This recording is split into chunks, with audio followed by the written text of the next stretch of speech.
case, 2013, as well as Zach. We were classmates together. I'm currently an assistant prosecutor with the county, and I also am an adjunct here where I am the managing director of the Canada U.S. Law Institute, and that's how Giusolino was kind enough to approach me to moderate this panel. We'll just be talking today with some other case alums and discuss what they've been doing in international trade and why they enjoy it and what they think the future holds for it. So as soon as Dan gets back, we'll get going. But I'll start just with the introductions. Just to my left is Heather Doherty. She is a alum from here, 2012, I believe. 2011. 2011, Yeah. okay. And is attorney with the Office of the Chief Counsel for Trade, based in New York, correct? DC. DC, okay. I'm one of Michelle's staff. Okay. And prior to this, she spent time clerking with several international agencies, including the Special Tribunal for Lebanon and Sierra Leone in The Hague, and then started with a clerkship in international trade in Geneva with a joint agency, correct? WTO and United Nations Development Program. They have an international trade center there where she first started working in the trade area. After that, she clerked with Department of Commerce. CIT was next, where I learned a lot from Judge Gordon. Had some really great mentors so far. Yeah, that's great. So, and then next up is Zach Walker, one of my classmates here, class of 2013, is currently clerking with Judge Ridgway at the CIT in New York. So, and then we have John Yermick on the end there. John is also a graduate of Case, class of 90, and he's been working in the international trade area for over 20 years, counseling clients on a whole host of issues before many agencies, including Customs and Border Protection, U.S. International Trade Commission, among others. And last but not least, we have Dan Uxo, class of 2001, correct, Dan? All right. And also practiced in international trade with Dickinson Wright. Also currently spearheading a joint Canada-U.S. platform, which is trying to bring together a whole host of groups, both public, private, to come up with a common platform for the way forward for Canada-U.S. Trade relations, but also just relations in general. So, well, I know we're a little bit limited on time, so we'll just get right into it. I guess we can just go right to left. Heather, if you want to jump in on the first question, which is, what originally compelled you to be interested in trade, and what about it do you find most interesting? Well, I am the daughter of a small business owner, so he did HVAC, heating, ventilating, air conditioning. So I've always been really interested in business, and then I studied politics and economics in undergrad. And I wanted to do trade development, but when I started working at the International Trade Center, I found the nuts and bolts of domestic trade more interesting. So, and the question is what? What do you find most interesting about? What I find most interesting about international trade is the important global issues you get to work with on a daily basis and how they affect both the global grander scale of things and also like the panels we were talking about earlier, the daily jobs of steel workers. We had a senator come in and talk to us about, some of the steel cases and the impacts they're having on everyday lives and people's jobs in the U.S. So I like that it's like both domestic and international, and every day we deal with new facts, new things are happening, even though it's the same law. So that's always really interesting to me. Very good, thank you. Dan, I'd ask you those same two. What originally got you interested, and what do you find most compelling about it? Growing up, I had absolutely no interest in international trade. To be candid with you, like I said, I'm from here. I'm from northeastern Ohio. I'm from what was formerly known as the Rust Belt. Although I can say as a young guy cutting steel at Copper Weld Steel, I was always struck by in our community, which had Delphi, Packard Electric, Georgetown GM, that there was always a huge buy America, but at the same time, all the steel I was cutting and straightening was going to Japanese suppliers for Honda down in Marysville. Ohio. So the two worlds never made sense, but it was actually sitting in that third seat up there in the second row where I got interested in international trade. It was my first year of law school. I was attending a moot court practice round, and you could tell law school had done its job where I had no social life because I was attending a moot court practice. I was, what was I doing? I wasn't even in it. I was just here for the free food, I think. But Case Western had, I had traveled abroad when I was at the Ohio State University. I actually worked at the European Union. They didn't have Americans at the time, but with my last name, it wasn't too hard to smuggle me in as a Hungarian. But it was actually Case Western has this legacy of both strong public international law through, which is we now see with Dean Scharf, and at the time there was Henry King, who was a former Nuremberg prosecutor here, who became my mentor, but he was also the former general counsel for international at TRW, the large tier 1 automotive supplier. And Henry, kind of in wanting to work with him on the kind of sexy side of the International Criminal Court, said you also have to run our Canada-U.S. Law Institute. My response then was, who the hell cares about Canada, really? And little did I know the next 25 years of my life would be dedicated to it. But that started here, and I was raised by the International Trade Bar in D.C., people like Dick Cunningham and others, and in Toronto, and that all started here. What I love about it, and we'll talk more, I think, about our specific practice areas, but for me, it's all about the companies. It's getting out with the companies that, number one, in an export environment are trying to grow, and completely, most of these companies are completely clueless as to how the international arena works when you're talking about small, middle-sized companies. So you're helping them grow, create jobs, and all of those things. And then on the far end, it's always fun to fight with USCBP and other types of people. No, but I mean, you're looking at it because it is, as my question earlier indicated, this isn't a dynamic time. I think it's a transformative time, actually, in terms of how we're balancing security and trade and also global supply chains and other things and watching companies navigate that. But just as a tip, if a company as a lawyer ever asks you to go out onto their shop floor, the answer is always yes, right? Because they want to show you what they're doing. But for some reason, we as lawyers are like, oh, no, I don't have the time to do that. You always do what your client wants, by the way, unless it's unethical. And with that, I'll pass it off to you. Thank you. I came to international trade by way of my interest in international economics. I did my master's in trade where I, read Ho-Jun Chang and Daniel Roderick, and I was really interested in, the interactions between trade and growth and democratic policies and international economic integration. And so going to the Court of International Trade was like something that I really wanted to do before I even came to law school. And, I think Judge Ridgway wouldn't let me get away from this presentation without trying to sell everyone here on applying for a clerkship or an internship at the court. It's a great place to work. You have great judges, and it's really a supportive environment. But one of the things about the court that it really was interested is because I think Heather would confirm this. Every single case is international. If you're interested in international law of any kind, there's no other court you can go to in the country where every single decision has impacts both domestically and abroad, and makes it really special. So that's kind of what got me into it. I'm the old timer on the panel. As Ted mentioned, I graduated from this law school more than 20 years ago, 1990. I didn't take a single international trade class. I don't think that they were offered at the time. And my early years in practice was as an insurance defense lawyer, doing trial work.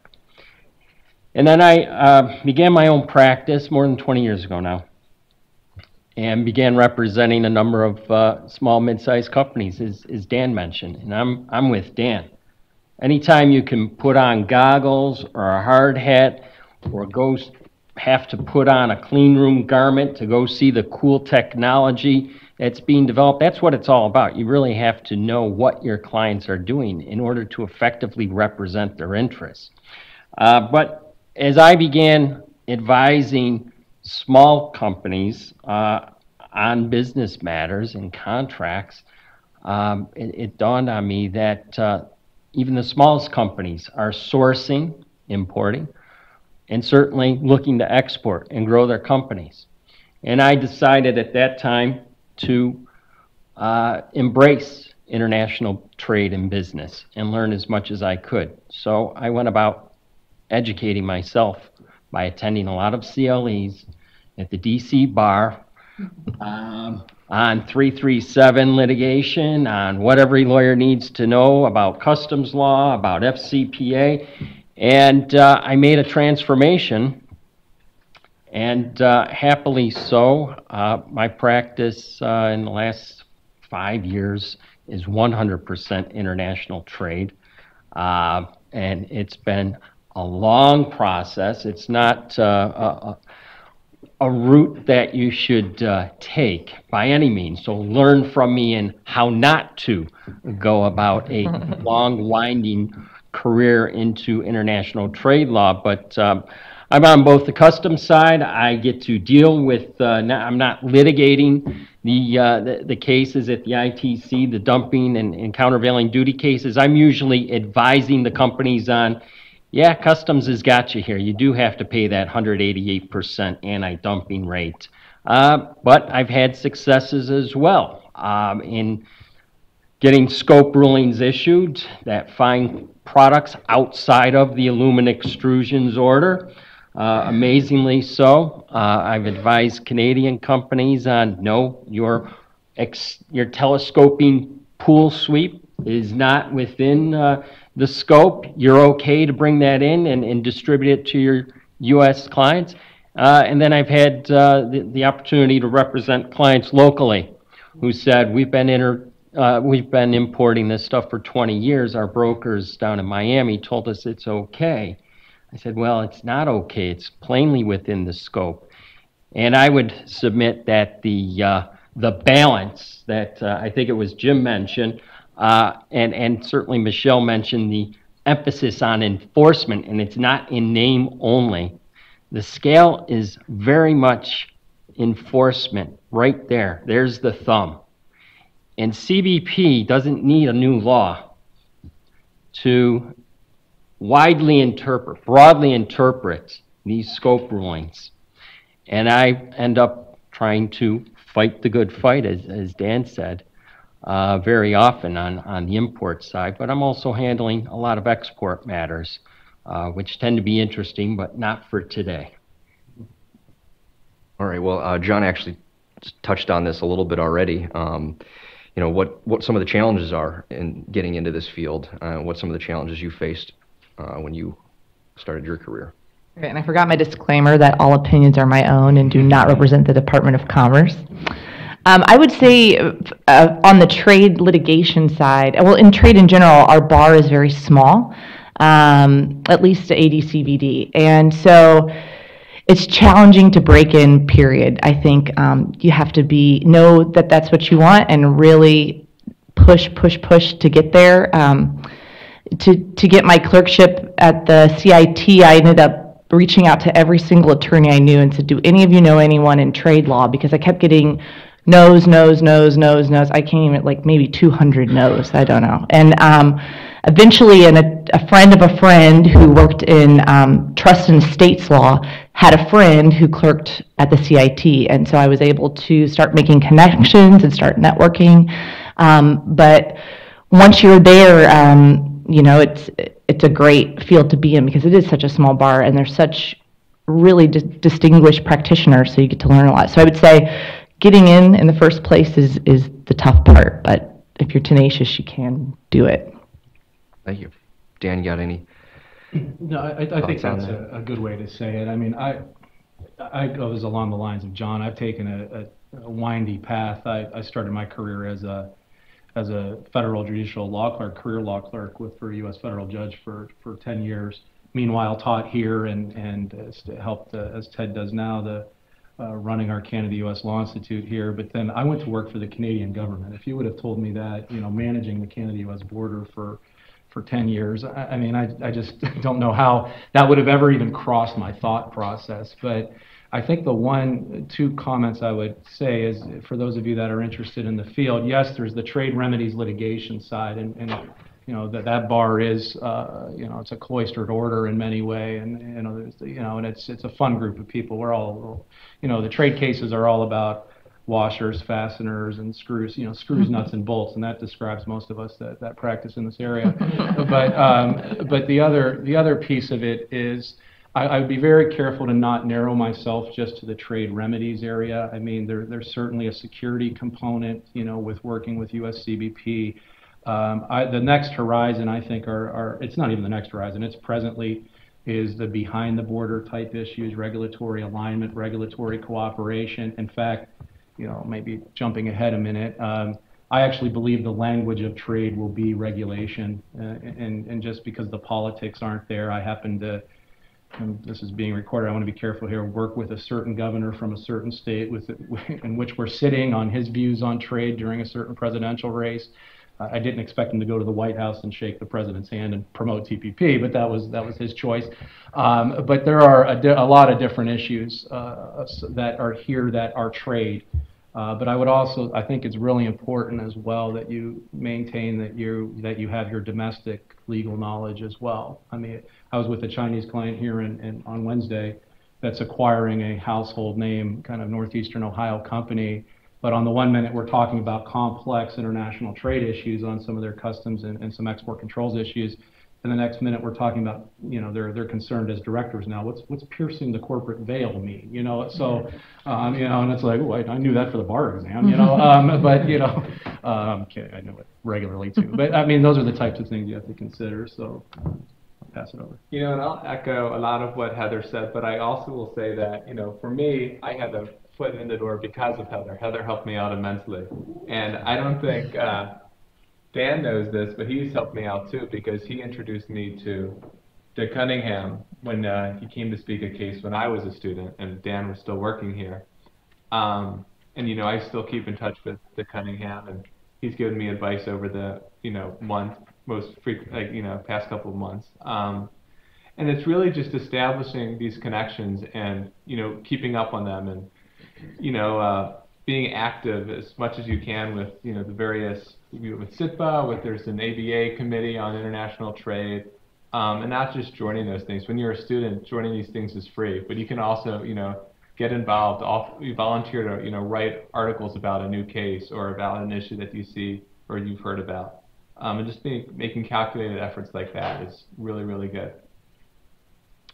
I think just to build on that point, the local bar association, Cleveland Metropolitan Bar Association, has an international law section. I'm sad to say that right now it's lost a bit of momentum. I'm a former chair. We also have locally the Greater International the Greater Cleveland International Lawyers Group. Henry King, excuse me. I was remiss in properly naming it. Thanks, Dan. Which meets monthly. Has Dick Cunningham come in a few weeks, I think, if I'm not mistaken, as well as other practitioners from various countries.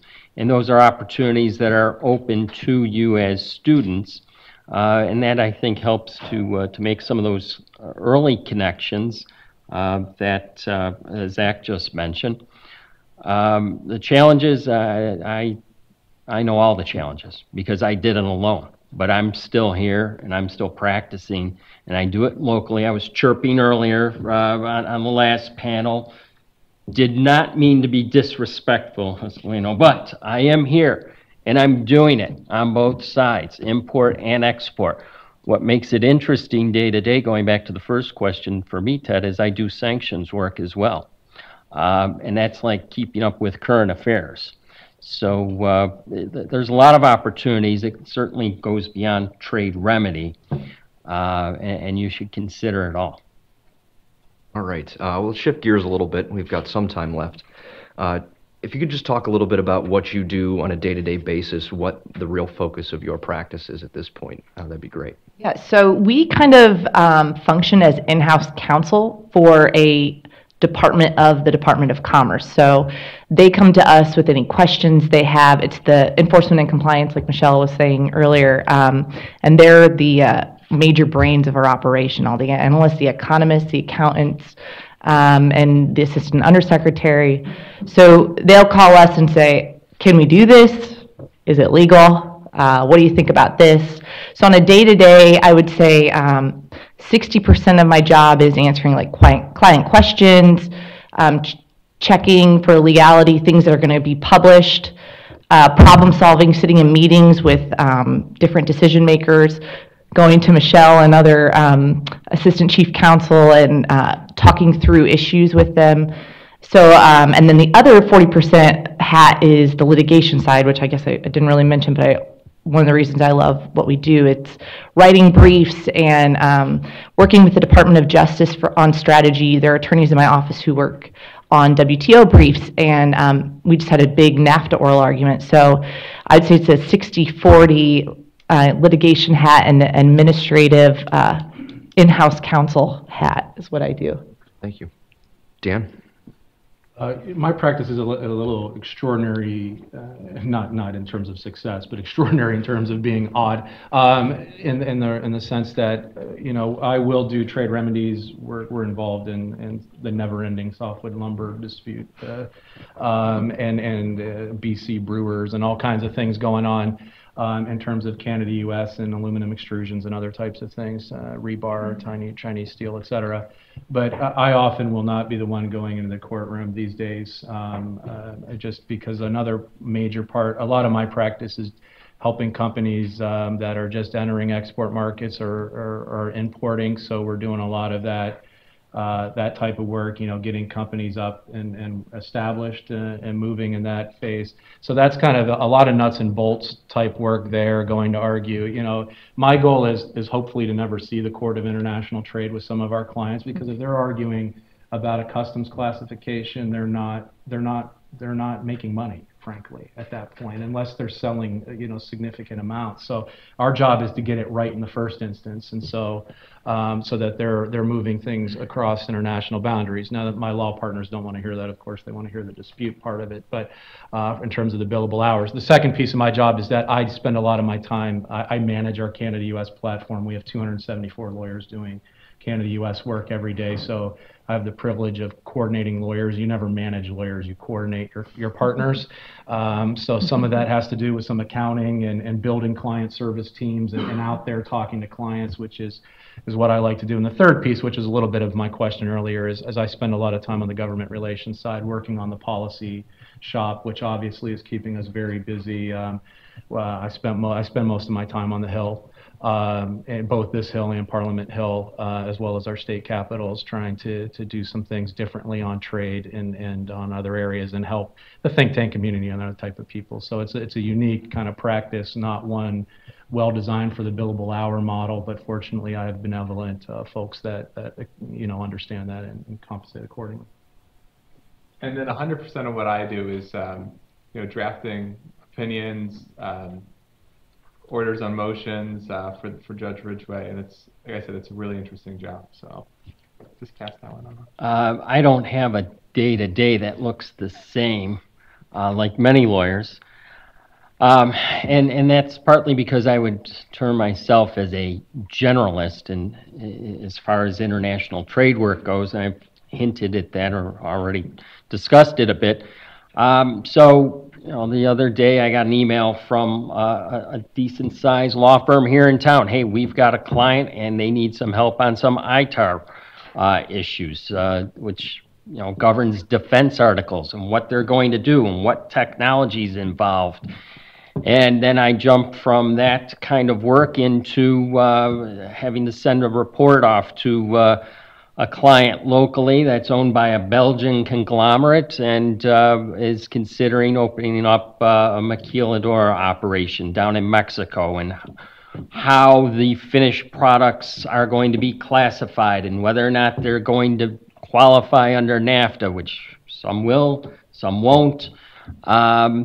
And then I was mentioning, Larry and I were talking at the first break, I've got to respond to a special agent at the other side of the Department of Commerce, because they enforce, there's that enforcement word again, the regulations, the export administration regulations. And a client of mine in upstate New York is being investigated for an unlicensed shipment to Dubai, and I have to respond to the agent's requests, and they will be considering whether to bring a potential administrative penalty action against the client. So it varies day to day, and that makes it challenging. Sometimes I feel like a catcher in a baseball game, and they whip off their mask and helmet and look for the pop fly, and hopefully I can catch more than come down on my head. All right, thank you. I guess looking more generally, what do you see as some of the major issues and trends that are really affecting currently and also could be coming down the pike here soon? Oh, I think with our office, and I forget who mentioned this, I think it was maybe Dominic, but we are seeing we're initiating on a ton of petitions coming in the door. So I think that one of the trends for us is a lot of more companies seem to be using these tools that are available to them to enforce anti-dumping. Some other things, China 2016, like Michelle said, just check the news, you'll find out all about that. The steel cases are a really big deal right now. You guys probably heard about that in the debates. So we're seeing a lot of work there. Scope issues, which are really interesting. You see some of the most interesting arguments of why something is or is not in the scope. And I see a lot of new ways to evade, which is very interesting to me as an attorney, or not evade, depending on the situation. And I personally am seeing a lot of new shipper reviews. I don't know if you guys, so if there's an order in place, you're a new company, you come in, you can apply, say, hey, I'm a new shipper, so I shouldn't be subject to this order. I'm seeing a lot more of those come in towards the end of the year. So just new ways of companies finding out how to use the anti-dumping laws to their effect or detriment. No, I think, yeah, I mean, I touched on that. I'm not sure if, high levels of petitions for AD, CVD cases is a good thing for the overall economy. I'm not sure if that means we're getting into a recession or if it means more companies are trading. I've never seen really a good economic analysis of that, what we're looking at for the business side. I know it's good for our business, but like I said, softwood leather has been good for our business for a long time. I'm not necessarily sure it's great for the North American economy, or at least the Canada-US economy. I do think regulatory cooperation, it's just the number one fear factor, frustration for companies that do international trade. It's, yes, there's tariff issues in getting goods and services across borders and their value chains, those types of things. But once they're there, the behind the border type issues that are getting them, there's a new term that's being floated around, a relatively new trade echo. What happens once the container lands in a foreign country, or when it lands here, what's happening at that stage of the game, the echo of trade, and that companies have to deal with, particularly when US CBP and others want to, come back 5 years later or 3 years later and enforce certain rules, regulations. Agriculture, one of the things that is, which is that and government procurement are still the last true vestiges of procurement, but keep in mind that the U.S. is changing its food safety regulation, food safety modernization act, FSMA regime right now. Canada is actually doing the same thing simultaneously for the first time in 80 years. That should lead to some interesting developments at our ports of entry. These aren't containers at car parks that are going to be, these aren't transmission kits that are going to be sitting at borders right now. It's going to be, food, perishable goods, because we do import a significant amount of our agri-food. So I think, it's, you get into some pretty nasty stuff when you get into that industry. In certain areas, beef is one of my things. We always show the car that crosses the Canada-US border 12 to 6 times, or 6 to 12 times in the assembly process. We never show the beef because the end of that process is pretty messy, of that supply chain. But I will say, for me, the number one issue that our companies face is not trade in goods right now. It's actually trade in the movement of people. Because if you're a manufacturer, when you're selling something to a foreign customer, if you're not just selling the good anymore, you're sending the person to train, install, and service.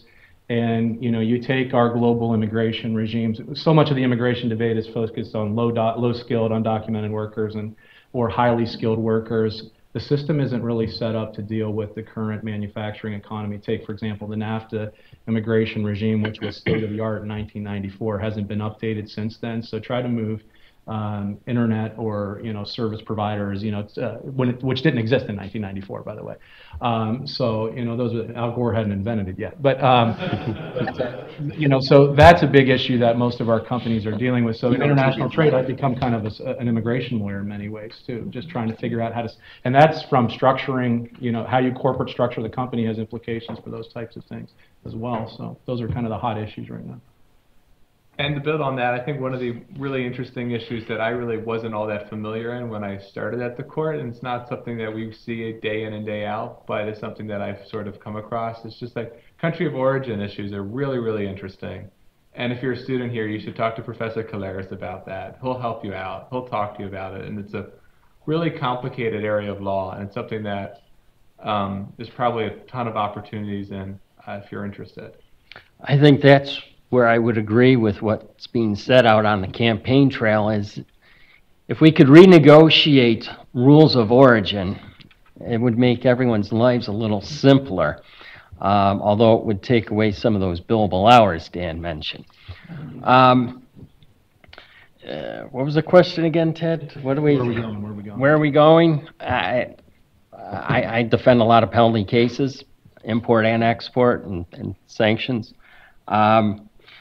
I think my litigation background is quite helpful in responding to those cases, but often those are silly cases, and I think that there's an overreach, and I suspect that there's a lot of pressure coming from Capitol Hill because CBP does not want to have the commissioner have to be hauled up to testify, and folks in the Commerce Department don't want to be called on the carpet about why there's not more, fuller and more strict enforcement of trade remedies and the orders that are out there. I see a continuation and growth in enforcement of trade laws in general, both on the import and the export side. I think I'll be busy for a while. All right, thank you. At this point, we just have a few minutes left, so I'd like to open it up to any people who might have questions for our panelists, covering any range of topics, what they work in, questions about their studies.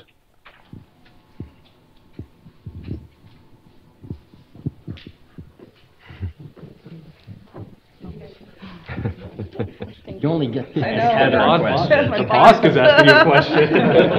Well, hopefully. Why were you late? Hopefully this will. Okay, hopefully this will benefit everybody.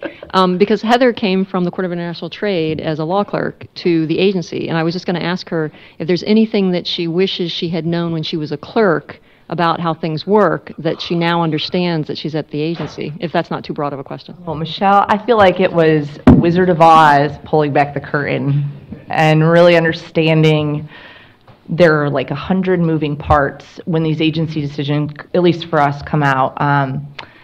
And there are a lot of, different competing interests in these decisions. So at the court, you just see the end product, and there's no, you don't see the back and forth and the go behind.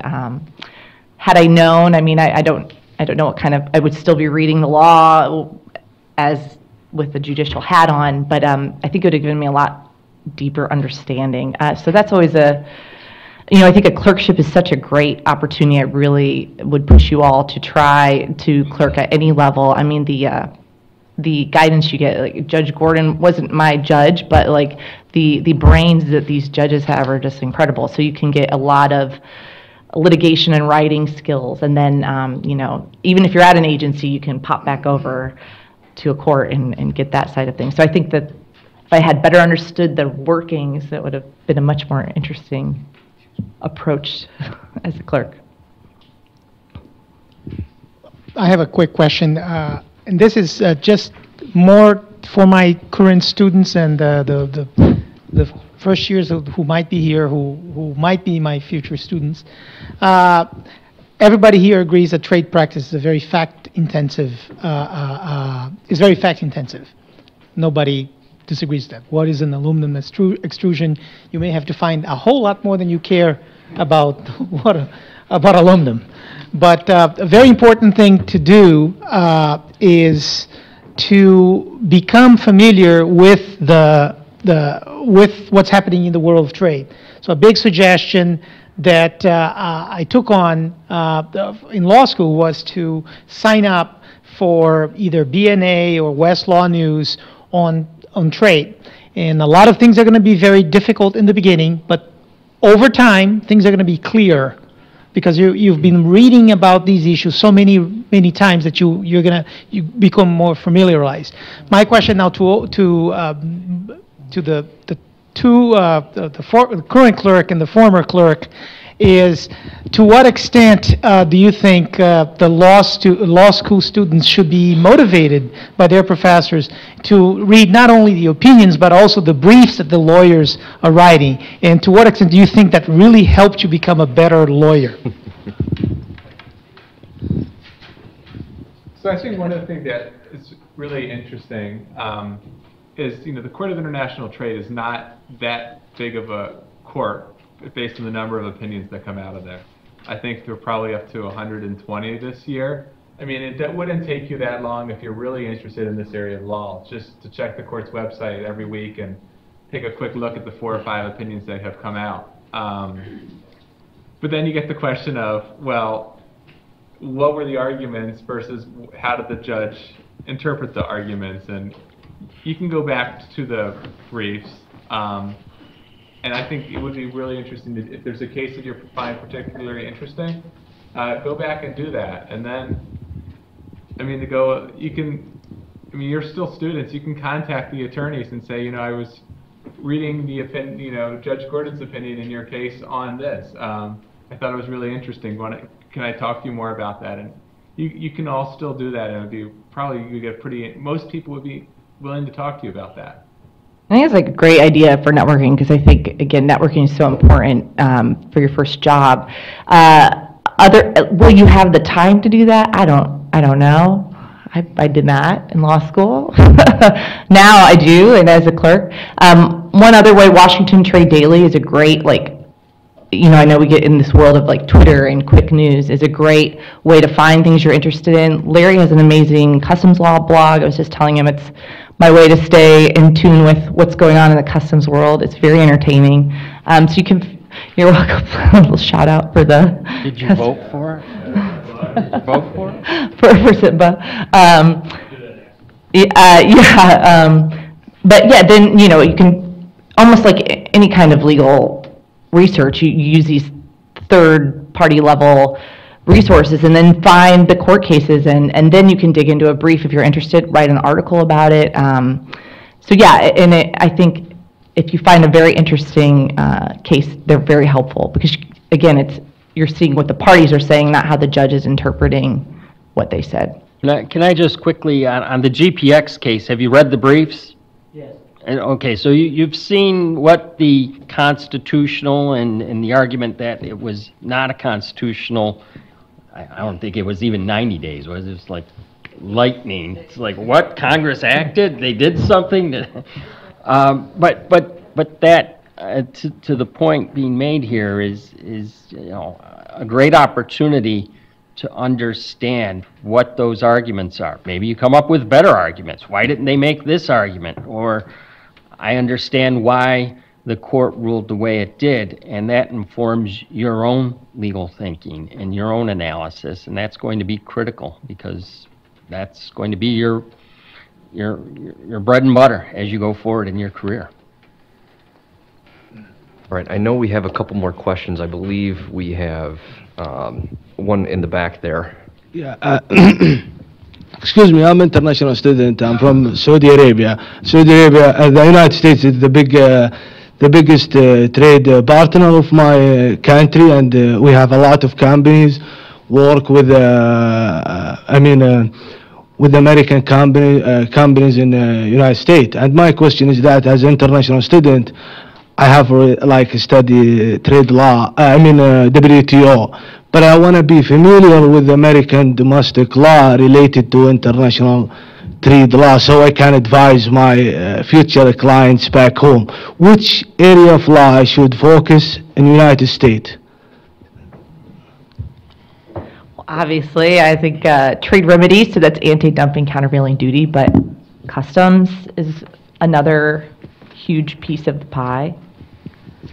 Anyone else? Dan, you guys would probably speak this I as mean, a in private terms of going, well, practitioners. first and foremost, thank you for coming to the Case Western. I think you made a great choice, but also, you know, if you're talking about going back to Saudi Arabia Yes. to advise your client, I mean, first and foremost, they're going to want to know how to do business here, which is, you know, standard corporate law, you know, so BA, one in BA and BA and others, and so those types of things. The other, Case Western has become a leader too on kind of financial integrity sanctions law as well, which certainly will come into play in that context, you know, in terms of bringing goods and services here.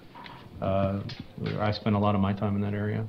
So again, you know, but I think you really need to make sure that you're covering your domestic bases here, just understanding basic constitutional principles, things of that nature.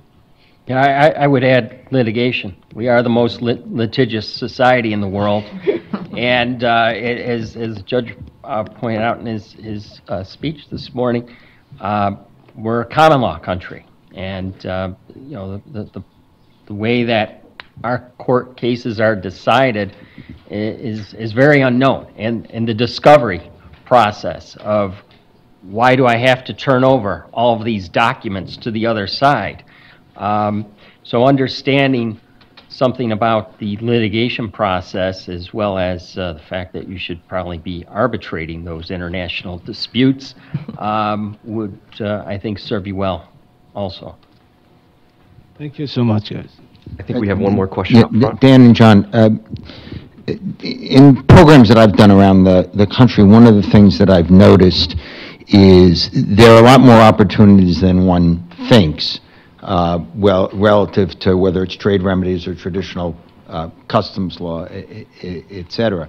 Would you comment for a couple of moments about what I'll call being open to the possibilities? So, for example, if you're doing insurance defense work, you know, you find out all of a sudden you're working with a surety who's working with a common carrier who's moving goods from the United States to Mexico or vice versa, the United States to Canada, and that then leads into all sorts of litigation when there's or disputes when there's a problem about, you know, who along the line in the chain is ultimately liable or responsible and how that works out among the parties.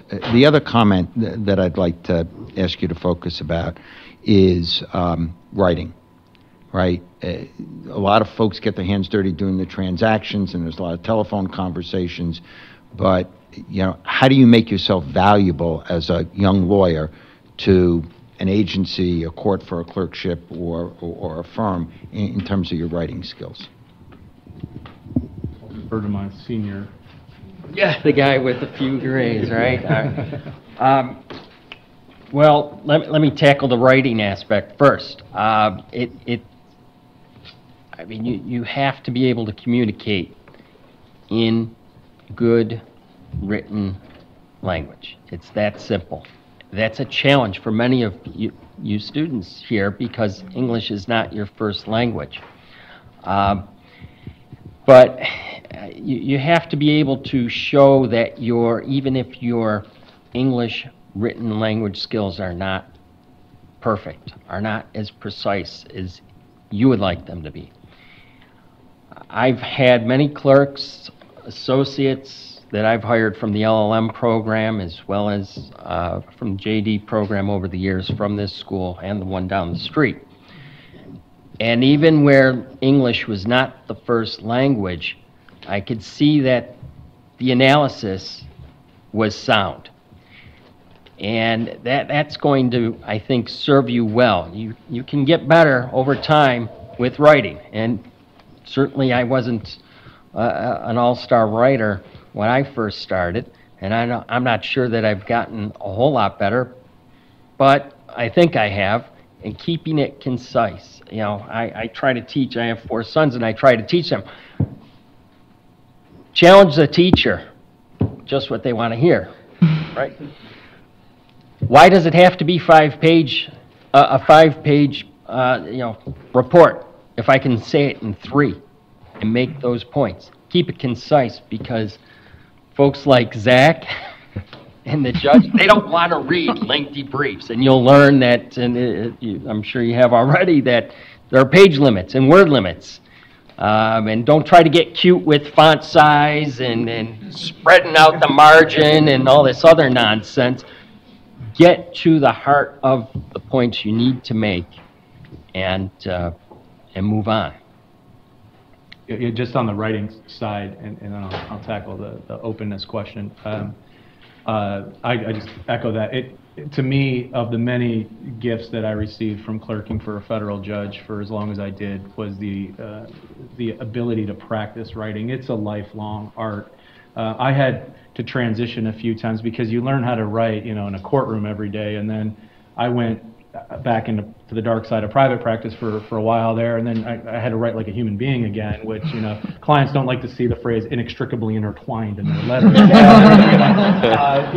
But then coming back, and then I went to government and writing where brevity, I think brevity is, as you can see, my strongest challenge even in writing. I mean, I practice, work on it every single day of my life, just even what you put in an email. I know when I'm dealing with my transactional lawyers that that email better not be longer than 2 lines, because they're just not going to read it. Not because I defer to them. I just know they're not going to read it. And clients don't have the time to read clients something don't want to read long either. things. It is the most important skill. I think not only the way you're learning to think here in law school, but it's the most important skill.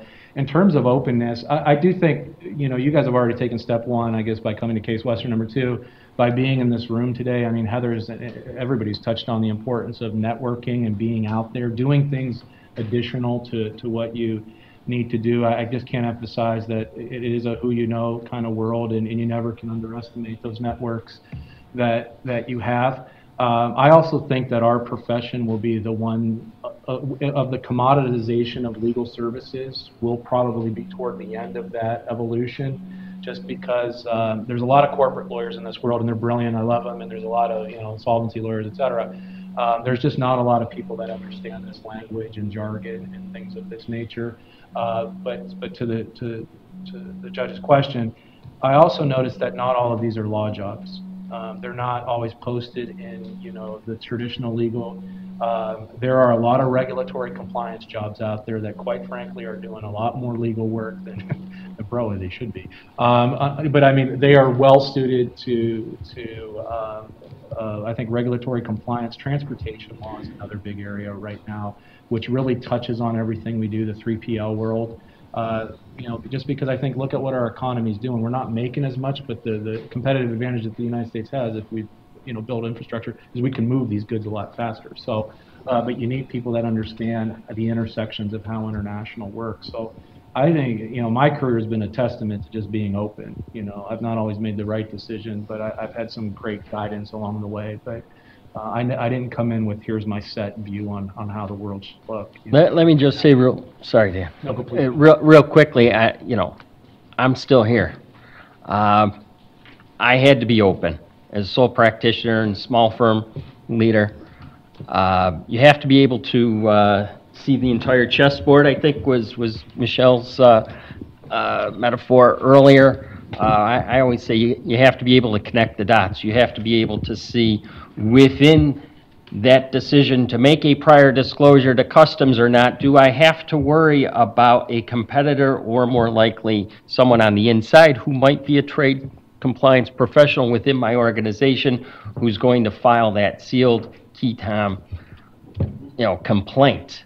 And who do I need to communicate with, and how do I need to communicate with that small group? So you have to be able to, and that comes with experience, of course, but the sooner you can begin to recognize that there's a lot of different areas and issues that you need to be thinking about and assessing, I think it will serve you well. You got 2 great examples here. Sorry. No, I was going to say quickly, my very short career too, don't be dissuaded. Like, if you have a goal, like for me, I started in international criminal litigation. I knew that I wanted to do trade law, but I wasn't finding any segue with what I was applying for, so I did international criminal litigation.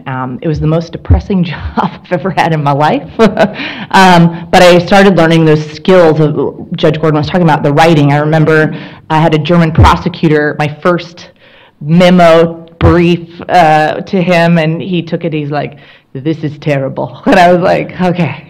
And so take that feedback and just, build from it, learn from your mistakes, and keep fine-tuning your writing and your advocacy skills. So I kept my foot in the litigation side. I did some toxic tort litigation because I moved to New York when Dewey and LaBeouf went under, not understanding the whole private side of law, and then and ended up transitioning into trade litigation, which is where I wanted to be. So just keep trying and look at different avenues. Like Dan was talking about, there's so many different sides of trade and in litigation. So just keep trying and keep working on your writing. All right. Well, thank you so much. Let's give our great panelists a round of applause. And if they have time, they'll hopefully stick around and answer whatever other questions you have. But so we're basically done with our conference. I hope you come next year. We're trying to make this an annual event.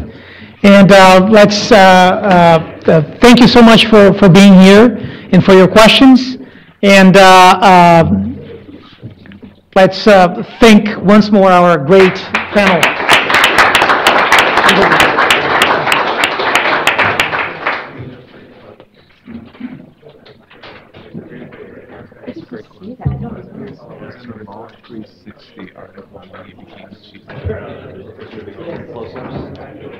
Oh, yeah. Portrait hanging yesterday. Yeah. No, it was a year ago. Oh, it was a year ago. Yeah. That's right. Michelle was talking to you. And I was like, everyone was great speech. Yeah,